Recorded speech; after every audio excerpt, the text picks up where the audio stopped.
Good evening, sports fans. Welcome to another edition of the Daily Deuce. I'm Gary Graves in Kentucky, and over in Maryland, my good friend, longtime esteemed colleague, church member, John Webster. What's happening, John? Hey, Gary, what's going on, man? Another great week in sports, huh? Yep. A whole lot to talk about. A whole lot to talk about. We got to get a lot in 30 minutes today.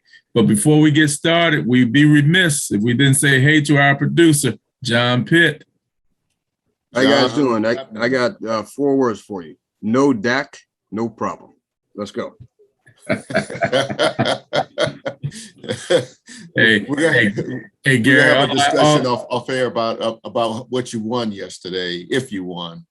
Hey, Gary, Gary, be careful what you ask. Be careful what you ask for, Pitt. You know, you want Dak back there. You don't want to see him sitting around too many more weeks like that. That's right. No, you're right. You're right. Yeah. I guess the story of the day in terms of the NFL is injuries. I mean, before I came on, found out about Derrick Henry being sidelined for the rest of the year by a foot injury, which is a huge blow to the Titans because he was having probably one of the best seasons that I've seen for a running back in a while. I mean, that whole thing about running backs, having like a 4 or 5 year window, it seems like he was hitting his stride in like year 4, if not maybe even year 5, and then this happens, and I don't know whether that's one of those byproducts of, like I said, you get to a certain point, you're more prone to injury, but that's a devastating blow for the Titans. What do you think, John? That's going to be rough, Gary. I'm hearing whispers about they're going to bring in Adrian Peterson, but does Peterson have the same impact with that offense that Derrick Henry had? Derrick Henry had like 937 yards. He was leading the NFL in rushing already this year. He was like 200 plus yards ahead of the closest person to him. And having him in the backfield is just amazing. I mean, because let's be honest, most people don't even want to tackle him. That what do they call that, Gary? A business decision, a career decision to avoid that. So I think it's a big blow to Tennessee. I don't know how they're going to respond to this. Adrian Peterson at one point in his career was a great running back, but Adrian Peterson now is how old? And I don't know. Probably close to 40. I mean, I don't want to really guess on that, but it's like, in fact, I didn't even know he was still available because, once he left the Washington football team, I kind of lost track of him. And I think he played for Detroit last season, I think. But we're talking about Adrian Peterson, who's I would say at least 35. Being generous, I say at least 35. This isn't a 25-year-old Adrian Peterson. Asking him to be able to do what Derrick Henry did, that's a tall order. And what helps Tannehill a great deal as a quarterback is being able to have Derrick Henry back there. It makes the passing so much easier because the play action comes so much better with Derrick Henry. I just don't know how this is going to work now. It's just going to be, we'll just have to see. Yeah. I mean, like what you were talking about, a business decision. It's not, nobody could really stop him once he got up ahead of steam. I mean, heck, it's hard to corral him in the backfield. And I think that's really the psychological effect of that, of him playing on a defense where, from what I could tell, there were guys that were literally scared to tackle him. They ran more with him than at him. And we're talking about some pretty sizable linebackers, that would take him down. Next thing you know, he's in the secondary, and you've got a guy that, he's got maybe about 30 pounds on and 10 miles an hour of speed coming at you. And, they're just like, hey, I'm not touching this one. And it's a smart decision. That's the kind of fear that he put in, much like LaDainian Tomlinson did when he was playing, and much like Adrian Peterson did, but at his peak.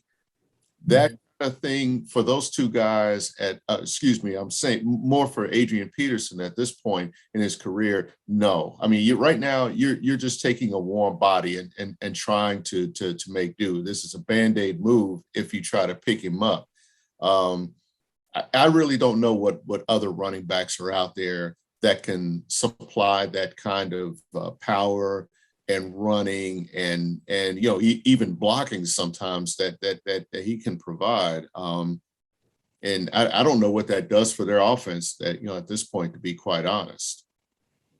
I think honestly, it's going to slow it down quite a bit because, like you just said, Gary, Adrian Peterson now is probably not what he was then. Definitely. I just, and Tannehill is good because of the running game. That makes him so much more effective. And now you're going to have to put a little bit more on Tannehill's plate. Can he handle it or can he not? We're going to find out real soon. Yeah. Now let's move to New Orleans with Jameis Winston being out. I mean, how much of a blow is that to them? And even though we're talking about Jameis Winston, who, even though he was putting up solid numbers, that his recent history of being a turnover machine still kind of taints how you look at some of his success. And now he's gone, and their offense was kind of tailored around him delivering the ball. I mean, they really changed a lot of their style to, toward his play. Now he's gone. So what does New Orleans do? Well, that's going to be very interesting because Sean Payton has Taysom Hill, who's coming back from concussion protocol, who he may end up putting back there because he was competing with Jameis Winston for the starting quarterback in the training camp. You have Trevor Siemian, who finished the game out yesterday.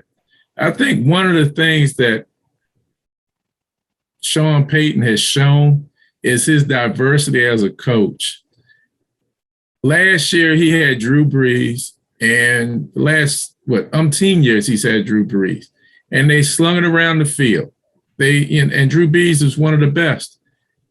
They totally reconstructed that offense this year, and they're a grinded-out team. They give it to Alvin Kamara to carry the ball, and they do throw it, but not as much. Now, one thing that Brees could not do last year that Winston can do this year, he can stretch the field. Brees had lost a little bit. He couldn't throw the ball as far. Winston can get that ball down the field. He has a heck of an arm still.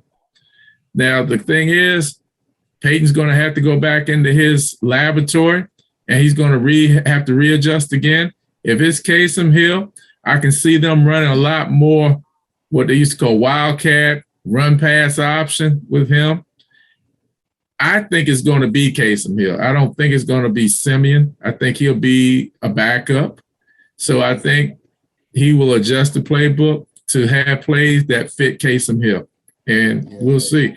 They had a big win yesterday. They beat Tampa Bay, which was really great because Winston went out early in the second quarter, if I'm not mistaken. So Siemian had to play a great deal of the game, and they pulled it out 36-27. So we'll see what happens.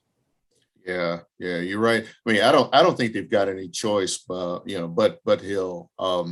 And I mean, I can't even imagine when you're like at the midpoint of the season and you've got to retool your whole offense to another quarterback. I mean, backups are there for a reason there, but you really don't expect to use them, especially in this kind of situation when you've gotten into a groove with one guy. Now you've got to shift completely.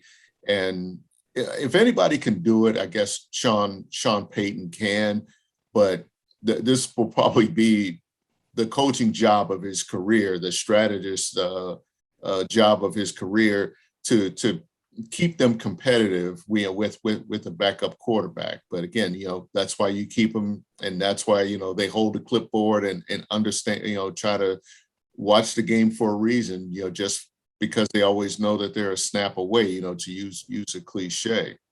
And I like Sean Payton, Gary. I think Yeah, so do I. He can readjust, and also with the defense they got, Dennis Allen, I think, is the defensive coordinator there. I think the defense is solid, so I think he's going to play a lot of grinded out games. They're not going to be freewheeling and trying to score 35 and 40 points. He's going to try to win some games in the 20s and the teens. Yeah. Hey, what do you think about what's happening in LA? I mean, first of all, I must have missed something. Since when did when did Von Miller become expendable? I mean, tradable.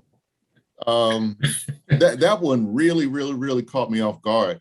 I mean, I do think it would help the Rams, but what in the world happened with Von Miller that all of a sudden, he's bounced out of Denver? Well, I think Von Miller is a very good linebacker, one of the best in the game. He had a couple of situations or challenges earlier back in training camp. Nothing really came of it that I heard of.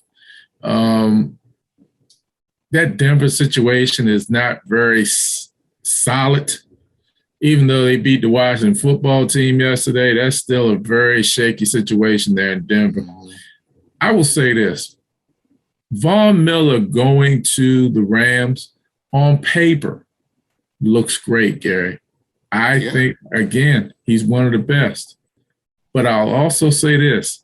Be careful when you bring players into your situation in the middle of the season. As good of a player as Von Miller is, as good of a teammate as Von Miller is, you're still putting him in a different environment.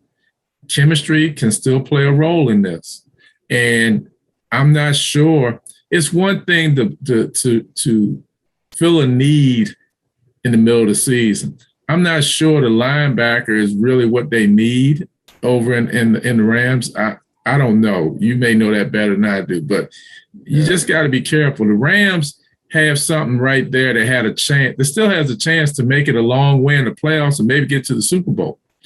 And you don't, chemistry and teammates, that's a fragile situation, Gary. You play sports.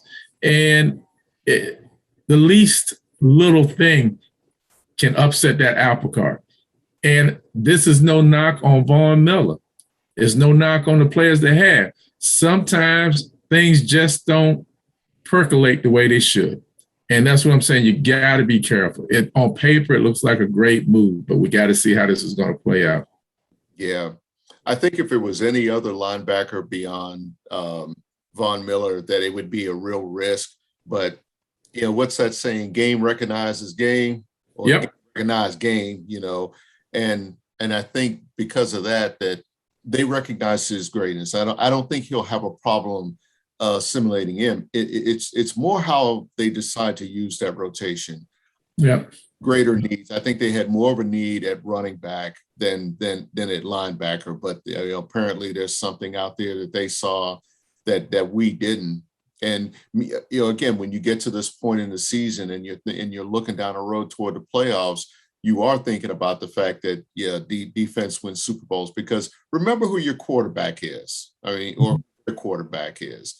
Do you really think Matthew Stafford is a Super Bowl quarterback at this point, even on a good team like the Rams? I don't think so. I think he's going to need a lot of help. And maybe this is just a thing to try to get him on and shorten the field or something like that. I think Stafford is a really good quarterback, Gary. I think. No, I do too. I just don't right now. I just don't see him as the guy that's going to get you to a Super Bowl just because of the history, sadly, that he built up in Detroit. Yeah, but you said that key word, Gary. Detroit. Yeah, he played there, and that's a very shaky team, shaky foundation, shaky organization, shaky everything. I think he's got a great situation now playing with the Rams, but I'll say this, Gary, they're still not the ones I will pick to come out of the NFC. My first pick is Green Bay. My second pick would be Dallas. My third pick would be the Rams. And yes, Gary, And yes, John Pitt, my fourth pick, yes, my fourth pick to get back to the Super Bowl would be Tampa Bay. I do not think Tampa Bay is going back to the Super Bowl. I can't really argue with those selections. I was a little surprised that you picked Green Bay over Dallas, because I still think it's probably Dallas's conference to lose. There are just some things that I've seen with the Cowboys. Now, I didn't watch yesterday's game, but there are just some things that I see with Dallas, intangibles that seem to be falling into place that, again, they can win a game without Dak Prescott. That's one thing. But I still feel like Dallas has not played their best game. I mean, they have not had that signature statement game. And that's not to say that they played bad, but I think, there's a point in the season where a team, really says, look, this line is this league is going through us. Kansas City had that look. Tampa Bay had that look late last year. I haven't quite seen it yet, but that, I think Dallas is building toward that point. And remember, they still got a lot of games left against the NFC least. So, that could be that could be their opportunity to say, yeah, we're in a weak division, but you still got to go through us. Yeah. And remember, I'm a Green Bay fan. I'm an Aaron Rodgers fan. So I'm still a little surprised that you might have gone with Green Bay as opposed to Dallas. Well, part of me also, Gary, I got to admit, I want the game to be played on the frozen tundra. I want it cold. I want it outside. I want some snow. I want some mud, and you get all that in Green Bay. Also, I really think it's going to come down to which team gets the home game. Definitely. I think it's going to come down between Green Bay and Dallas, and who gets the home game. So we'll have to see. Yeah. All right, let's move down a level, so to speak, to NCAA. And speaking of statement games, I think Michigan State made a huge statement by beating Michigan. You can say whatever about John Harbaugh teams, but this was probably one of the best teams that he's had since he's been there. And Michigan State beat him. And I think Michigan State might have sent a message to Ohio State that, again, you might have to go through us as opposed to us going through you. And I tell you, I love Coach Khaki, Gary. I love Jim Harbaugh. I love him. I love Coach Khaki. That's my guy. They were up by, they were up by 16, and I think in the fourth quarter, couldn't hold on to the lead. The interesting thing is going to be this, Gary. It may go through Michigan State, but Michigan State still has to play Ohio State. Ohio State still has to play Michigan State and Michigan. And Michigan still has to play Ohio State. And the interesting thing to me with all of this right now is the college football playoff. I'm happy that Cincinnati is number 2. I'm hoping that when they start doing the calculations and the first rankings come out, they can stay number 2. Because night, man, we'll find out. Say that again, Gary. We'll find out tomorrow night. That's when the first come out. What's going to scare me, if they are 3, and definitely if they are 4, I think they're going to have a hard time making it, because you have Ohio State, Michigan State, and Oklahoma. Oklahoma's sitting at 4 right now. One of them will get in, I think, ahead of Cincinnati. If Cincinnati comes out tomorrow in these rankings and they are 2, I can't see them falling out unless they lose the game. That's the key thing. But I know most people do not want a team that's not a Power 5 team to come to this party. And if they lose a game, they're out of it. If they have a bad win, they can be out of it. They got to stay high in these rankings, because they're going to try as much as they can to get in an Oklahoma, to get in an Ohio State, to get in with maybe a Michigan State, but we'll see. I definitely think if it stays the way it is, Georgia is going to get there.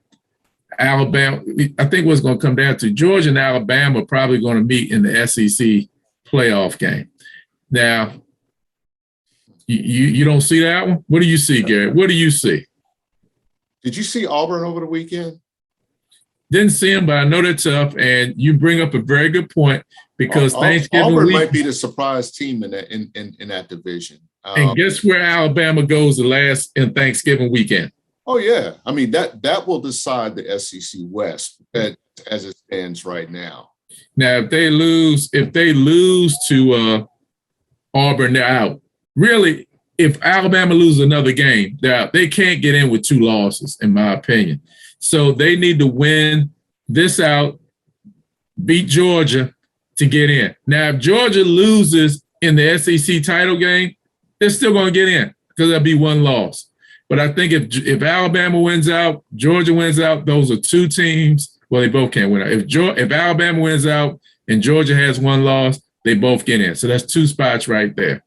Now, the third one, hopefully, would be Cincinnati. And then the last one, you have Oklahoma and Ohio State and Michigan State fighting over.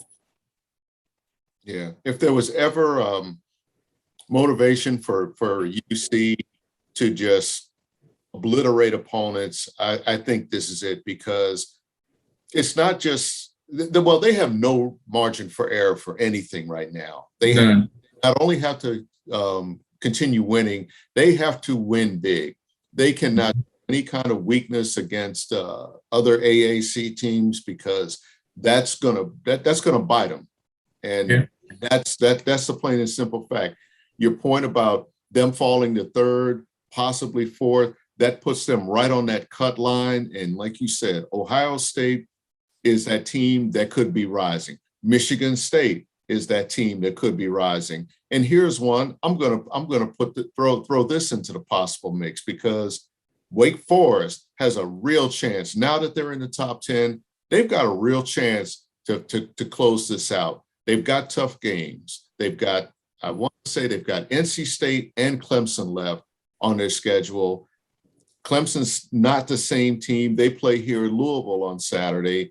And I'm not even going to make it a prediction on that one, because you pretty much know how I feel about that, especially the way, Louisville is an exciting team to watch. They just can't close games. And Clemson's not the same Clemson. They're still Clemson.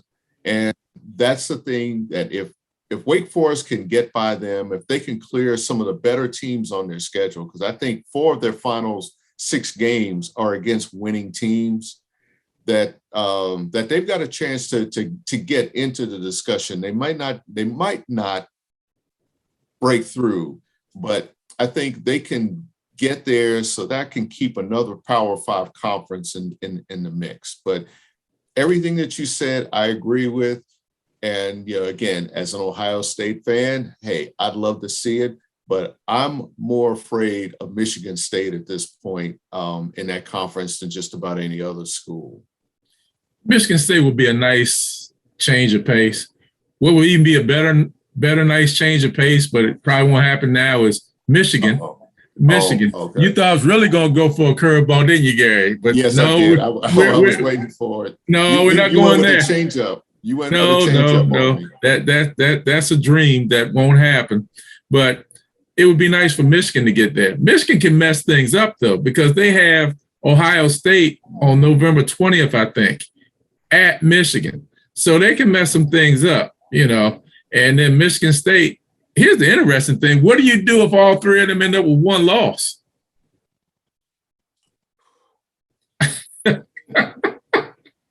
Okay.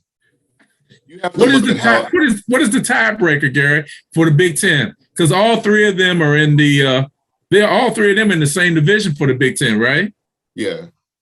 Who's okay? The way you decided is who wins now. Or who's winning now? And that's still a tough one. If they all have 1 loss, like you can't hold it against, like if Ohio State wins, you can't hold the Oregon loss against them because again, it's how you're playing, lately as opposed to how you played back in September.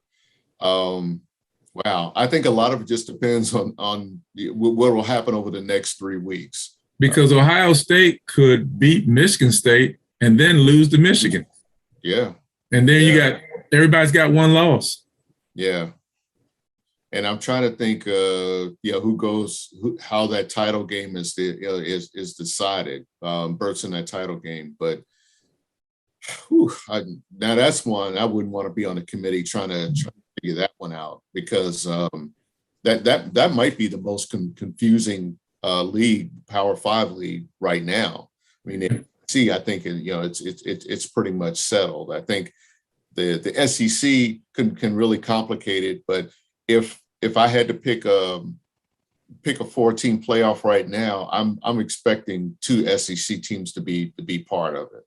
Yeah, I agree. Georgia, I'll still say Georgia and Alabama, but it could be another SEC team that could sneak in there. I doubt it. It could be. I think it's Georgia, Alabama, Cincinnati, and then maybe. Well, Oklahoma's still sitting there. Oklahoma has to go to Baylor. They still have to do that. That's going to be a hard game. That's not easy to go. Where is Baylor? In Waco? In Baylor and Waco? Yeah, that's not an easy game to go to Waco and beat Baylor. So we'll see what's going to happen. It's going to be really exciting starting tomorrow evening when the first rankings come out. So then you can start figuring out who needs to do what. Yeah. So as those rankings are being announced tomorrow night, Atlanta and Houston will be getting ready to play Game 6 of the World Series in Houston. Of course, the Braves still lead 3-2, but Houston, they served notice last night that they aren't done. They could have wilted after that big first inning in the grand slam, but they just came back and just absolutely pounded the ball against the Braves, no matter who they put out there. And the Braves, their pitchers are thriving this time of year, but that, I tell you, what I saw last night, I'm thinking, if anybody can overcome a 3-1 deficit, it's Houston. And I saw a stat this morning where they've scored 87 runs in this postseason. So you figure 5 games, I forgot how many games they took, but you're talking about no more than maybe about, 12 games or something, and they've got 87 runs. That's just wicked. They're tough, Gary. I mean, last night they put up 9, and when you think about it, they were losing 4-0 after the first inning. Another grand slam home run that they're on the wrong side of. And for the rest of the game, they outscored Atlanta 9-1. Think about that. 4-0 at the end of the first inning, and you outscored them the rest of the game 9-1, and you went 9-5. The thing that really concerns me about them, Gary, is the pitching. Their pitching staff right now, because they put so much into the game Saturday, they emptied the gas tank to try to win that game. Their pitching staff is in tatters pretty much. It's going to be piecemeal the rest of the way. You're going to have to look at your relievers and go from there. If anybody can figure it out, I'm with Dusty. You know how I feel about Dusty Baker. So I'm hoping that they can get this done. 3-2 is not something that cannot be overcome.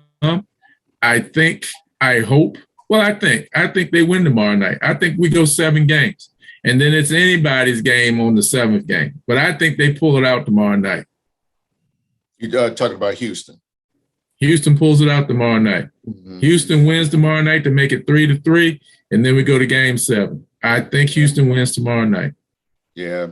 The sense I had watching that game last night was, even though they were down 4-0, that the lineup hadn't gone through that second round against the pitchers, and that they would figure it out. And it didn't take them long to figure it out. I think there was a point where they had scored at least 1 run from second to the 5th or 6th inning or something like that. And when they took the lead, that was like surgical, the way that they took the lead in that game, because the heart of their order. They worked the counts. They found their spots, and they found the vulnerabilities in the pitchers. I mean, that might have been one of the most patient stretches I think I've ever seen Houston play, and that's even for a lineup, that scores that many runs. For them to be that patient in those stretches, wait for their pitchers. Altuve just gets on base, at a point with him. If it's the first inning, I'm just putting him on, just because he's just that dangerous as a hitter. Of course, the danger in putting him on in any situation is that he can steal bases. He can turn a single, the opposite field into 2 bases and maybe score. He's the most dangerous guy on the field right now. Say whatever about Correa or Brantley, but Altuve is the most dangerous player on the field right now. Well, I'm going to tell you something, Gary. I agree with you, but there is also a wild card in this equation, my friend. That wild card is Alex Bregman. He finally got a hit last night. He got a RBI double and he even scored. And hopefully that's going to get him out of this slump. He was batting 71, Gary. 71. I know, 71. That's amazing for him. Yeah, and he's a heck of a ball player. So if they can get him going, that's going to only help him as well. I think Altuve, like you said, he's a 5-tool ball player, man. He does it all. He does it all. Correa does it all as well. What's the guy's name in the outfield? Alvarez. He's struggling right now. They need to get him a couple more hits so he can get going. And I think going back home and playing in Houston and in your own home field, it's going to help them. I think the longer this goes, the more pressure that it is on Atlanta. Now, Atlanta, they're tough, man. Now, I'm just going to say this, man. We're not going to go down the Baltimore Oriole road, but I'll just say this.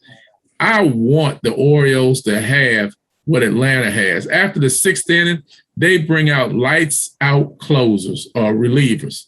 6, 7. If you don't get them by the 6th inning, you're not going to get them. They remind me of the old Kansas City Royals team that won the World Series a few years back when they knocked the Orioles out. I mean, their bullpen is unbelievable. So, Houston was able to get through on them yesterday, but we'll see what happens. I still will go with Houston. I still say they win Game 6, and then we'll see what happens in Game 7. Yeah, the thing with Houston tomorrow night is you don't know how that pressure is going to affect them. I mean, I think on the one hand, you can, they're at home, they're in familiar surroundings, they know their ballpark well.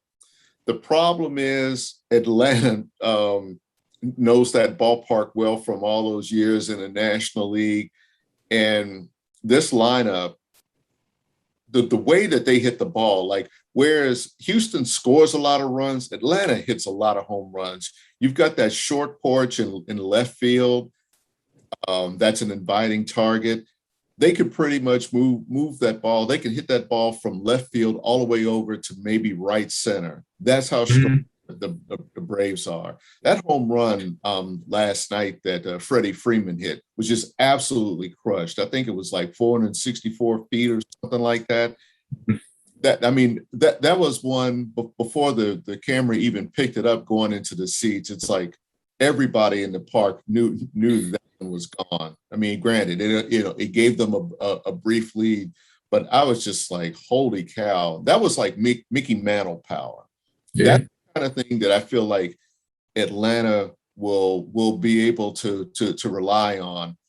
They have to be patient. You can't try to score a lot of runs at once in a park like that. I mean, I think Atlanta really has to be patient, but they do have to give their pitchers run support. I think that's the big thing. Maybe a run or two, every other inning or something like that. Like you said, get them, try to get their pitchers to the 5th or 6th innings and then let that bullpen take over because they're pretty much lights out. They're tough. I mean, the home run that Freddie Freeman hit last night, if he hits that in Houston, that thing's sitting in the parking lot somewhere, Gary. I mean, that was a rocket shot. That was unbelievable. You know, that going back a couple of years, because I'm trying, like having covered games in that ballpark. And I was thinking about when Houston played Chicago in 2005, and Chicago, swept that series. But I remember that, like, where they have the media, it's like almost in dead center. In fact, like where Fox has their table set up, that's where a lot of the media is set up.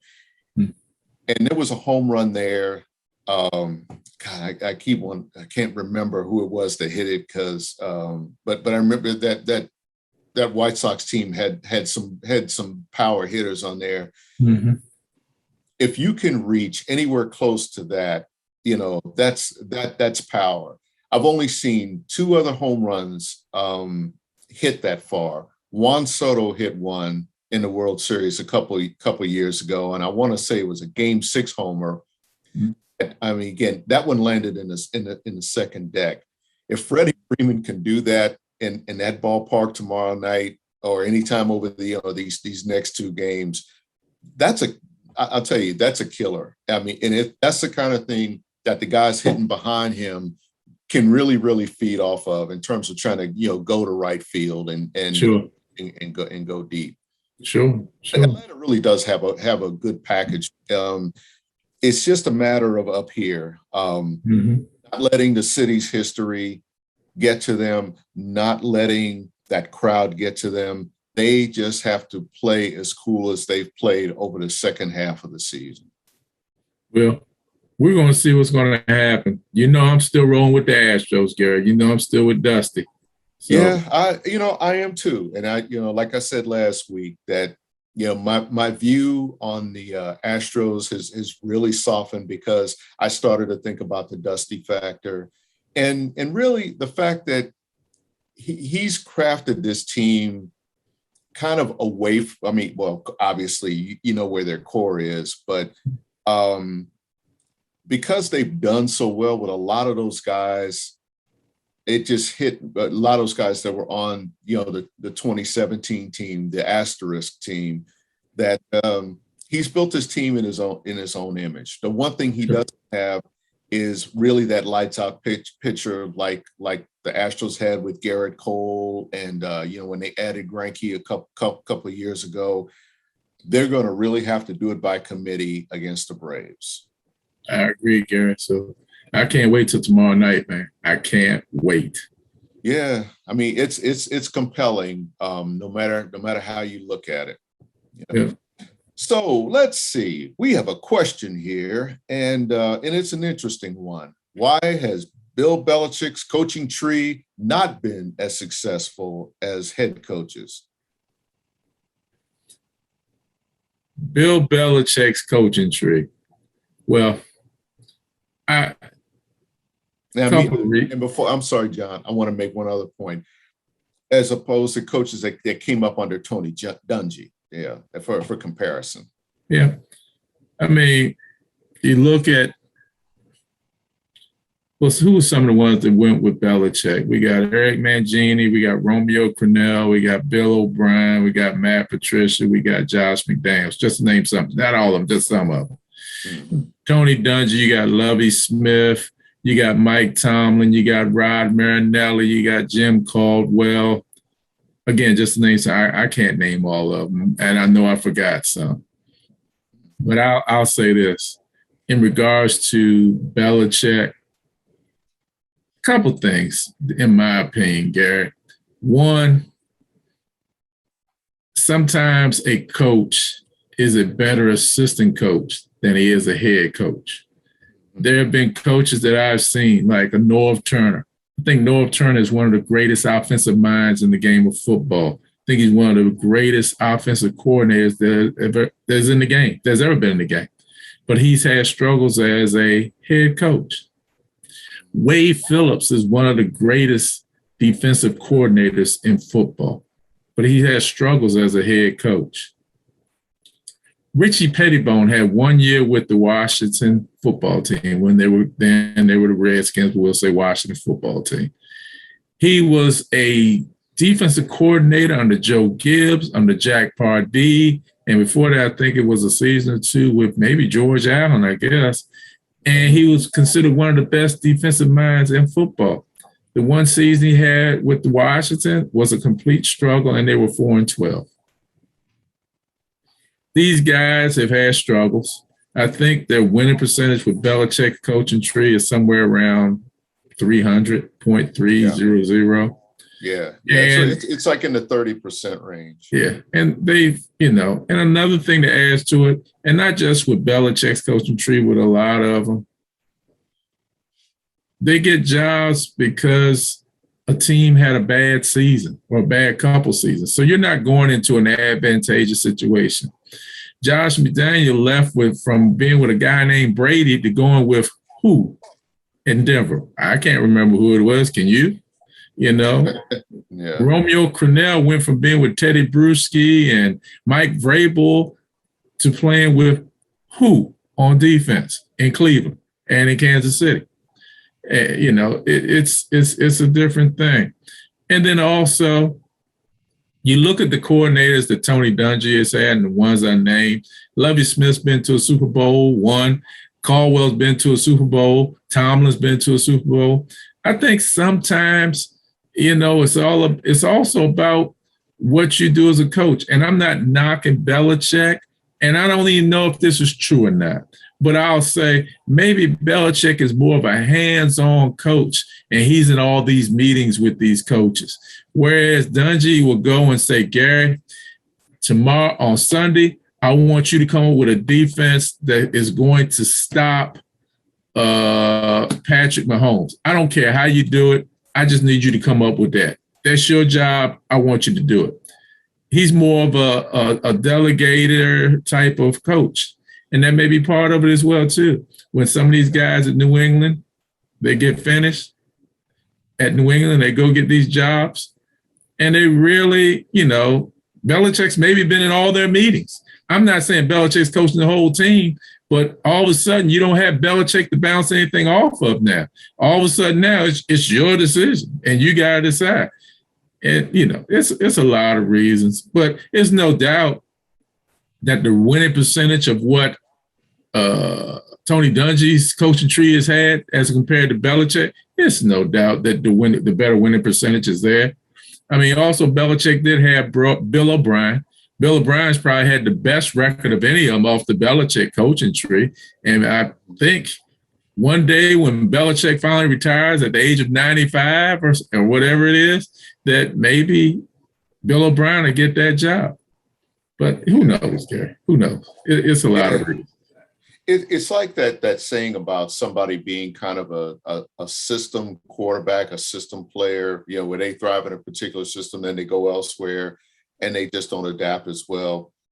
And I do think with some of those coaches that because, there are no secrets in the NFL. They figure it out after a Super Bowl season. To Belichick's credit, he has changed. He has adapted at least 5 times after a Super Bowl, to win. Even with Tom Brady, he has figured out another way, another wrinkle to get something out of him or get a supporting cast around him.